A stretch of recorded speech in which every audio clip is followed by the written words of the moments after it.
सच्चा आहे मित्रांनो, मी अर्चना अलवर, एक शेतकरी कन्या. तर मला 2-3 दादांच्या कमेंट आल्या होत्या, की मला 17 एकर शेती आहे, मला 28 एकर शेती आहे. तर एका दादाची मला अशी कमेंट आली की 60 एकर शेती आहे. तर तुमचं बरोबर आहे, तुमच्याकडे तेवढी शेती आहे. मित्रांनो, माझ्याकडे शेती नाही तेवढी, माझ्याकडे फक्त 5 एकर शेती आहे. आणि मी ती शेती इतकी बारकाईने करीत आहे, आणि ती एक बाई माणूस शेती करीत आहे आणि एक फौजन करीत आहे शेती. पण मी फौजनचा विषय घेत नाही.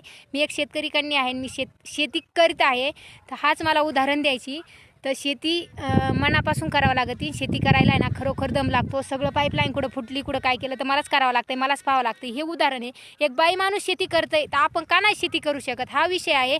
तर तुम्ही मला 60 एकर आहे 100 एकर आहे असं सांगून आहे ना, मला तुम्ही कमीपणा नका दाखवू. माझ्याकडे 5 एकर शेती आहे, पण मी माझी ती शेती माझ्या कष्टाने करीत आहे. मी बाहेरून लई माणसं घेत नाही. पंप मारायसुद्धा मी बाहेरून माणूस घेत नाही. रात्रीचं बाऱ्यावरसुद्धा मी माणूस घेत नाही. मी माझी बाऱ्या उभी राहून मी भरणं करीत आहे. तर पाहू शकता आताच्या पिढीला हे मला बोलायचं आहे, की तुम्ही मला सांगता ना 60 एकर आहे 100 एकर आहे.